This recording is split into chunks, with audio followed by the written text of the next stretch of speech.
वेद प्रकाश नाम था उसका। नाम रख दिया सब छेद प्रकाश।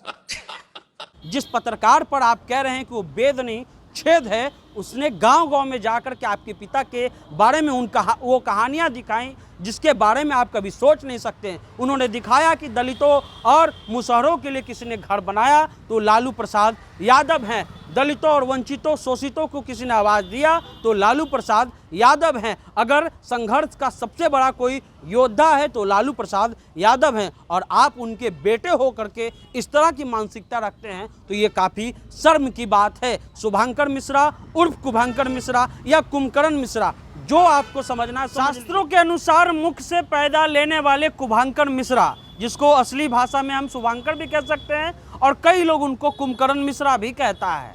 बिहार के एक यूट्यूबर के बारे में उन्होंने ये कहा कि ये नहीं ये कहिए, वेद नहीं छेद कहिए। हो सकता है कि शुभांकर उर्फ कुभांकर मिश्रा पत्रकारिता की पढ़ाई नहीं किए हों, क्योंकि पत्रकारिता की अगर पढ़ाई पढ़ते तो उनको भाषा का शैली पता होता। और जिस पत्रकार के बारे में आप कह रहे हैं उनके बारे में हम आपको बता दें कि इस भारत का सबसे बेहतरीन कॉलेज और पत्रकारिता के क्षेत्र में सर्वश्रेष्ठ कॉलेज से पढ़ाई करने वाले वो पत्रकार हैं। और आप कह रहे होंगे कि तुम क्यों बोल रहे हो, हम अपनी भी आपको डिग्री बता देते हैं। ऑल इंडिया एंट्रेंस क्रैक करने के बाद और उसके बाद एशिया की सबसे पुरानी कॉलेज से पत्रकारिता करने के बाद हम ये न्यूज कर रहे हैं।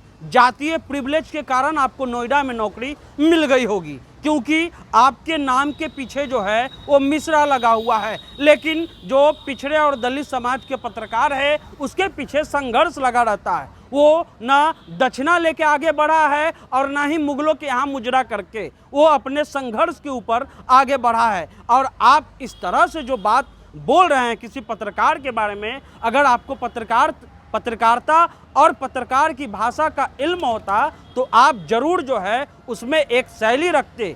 आप जरूर ये कहिएगा कि आखिर जो है इस तरह से तेज प्रताप यादव ने क्यों कहा, और आपने सवाल ये पूछा था कि योग्य हैं और आपकी योग्यता को ना मापा जाए तो बुरा लगता है। जो योग्य होते हैं वो ऑटोमेटिक आगे बढ़ जाते हैं, और योग्यता जो है वो लोगों के लिलाट पर दिखती है, विवेक पर दिखती है, वो किसी से सवाल पूछने और सवाल समझने में नहीं दिखता है। आपको बता देते हैं कि जो जातीय प्रिविलेज के कारण आपको नोएडा में नौकरी मिली होगी, और ये एक सच्चाई है। आप बिल्कुल मत कहिएगा कि जात नहीं होता है। अगर जात नहीं होता तो आप ऑक्सफैम की रिपोर्ट पढ़ लीजिए, कई ऐसी रिपोर्ट पढ़ लीजिए, बड़े बड़े जो संपादक रहे और आपने जिसमें नौकरी किया, इंडिया टुडे के संपादक रहे, सभी लोगों की किताब पढ़ लीजिए, आपको पता चल जाएगा। सवाल ये है कि अगर किसी ने कुछ कहा और अगर कोई खबर भी हुई तो उस खबर की एक मर्यादा होती है।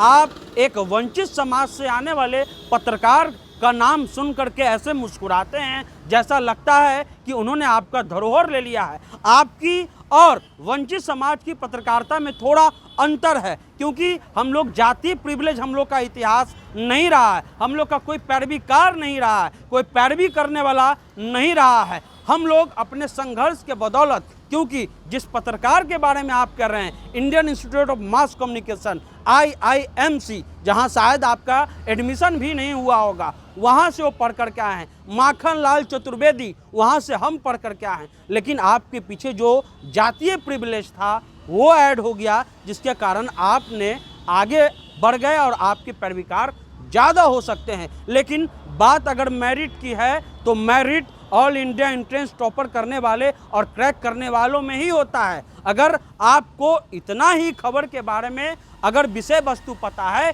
तो ओपन डिबेट कर लीजिए और पता चल जाएगा कि पत्रकारिता आपको ज़्यादा पता है या हमको ज़्यादा पता है। मौजूदा दौर में जो स्थिति है, जिस पत्रकार के बारे में तेज प्रताप यादव ने एक तरह से फूहड़पन दिखाया है, इसको बोलने से कोई भी गुरेज नहीं होता। क्योंकि अगर लालू प्रसाद यादव का सामाजिक न्याय, समाजवाद अगर वो थोड़ा सा भी पढ़े होते तो शायद ये बात वो नहीं बोलते। ये एक सच्चाई है। आज आपके पिता के बारे में जिस पत्रकार पर आप कह रहे हैं कि वो वेद नहीं छेद है, उसने गांव-गांव में जाकर के आपके पिता के बारे में वो कहानियां दिखाई जिसके बारे में आप कभी सोच नहीं सकते। उन्होंने दिखाया कि दलितों और मुसहरों के लिए किसी ने घर बनाया तो लालू प्रसाद यादव हैं, दलितों और वंचितों शोषितों को किसी ने आवाज़ दिया तो लालू प्रसाद यादव हैं, अगर संघर्ष का सबसे बड़ा कोई योद्धा है तो लालू प्रसाद यादव हैं, और आप उनके बेटे हो करके इस तरह की मानसिकता रखते हैं तो ये काफ़ी शर्म की बात है। शुभंकर मिश्रा उर्फ कुभंकर मिश्रा या कुंभकर्ण मिश्रा, जो आपको समझना है समझ लीजिए। हम आपका सम्मान करते हैं, आपका नाम इसलिए बिगाड़ रहे हैं क्योंकि आपने भी किसी का नाम बिगाड़ दिया। अगर आप में एक थोड़ा सा भी शैली होता पत्रकारिता की तो आप जरूर ये सोचते कि जिसके बारे में वो बात कर रहा है वो भी एक पत्रकार ही है। तो आपको ये बातें ध्यान में रखनी चाहिए थी, और हम आपसे सह निवेदन करते हैं कि अगर आप तेज प्रताप जी और शुभंकर मिश्रा को इस विषय पर माफ़ी मांगनी चाहिए। इसलिए माफ़ी मांगनी चाहिए क्योंकि आप दोनों की एक गरिमा है और आपने गरिमा के अनुकूल काम नहीं किया है, प्रतिकूल किया है। तो ये स्टोरी इसलिए बनाया गया है ताकि हम आपको बताएं कि आप में और हम में क्या अंतर है। हमारे पास मेरिट भी है, हमारे पास पैरवी नहीं है, आपके पास पैरवी है, जातीय प्रिविलेज है। तो आप हो सकते हैं कि नोएडा के सेक्टर में नौकरी कर रहे हैं और काम कर रहे हैं।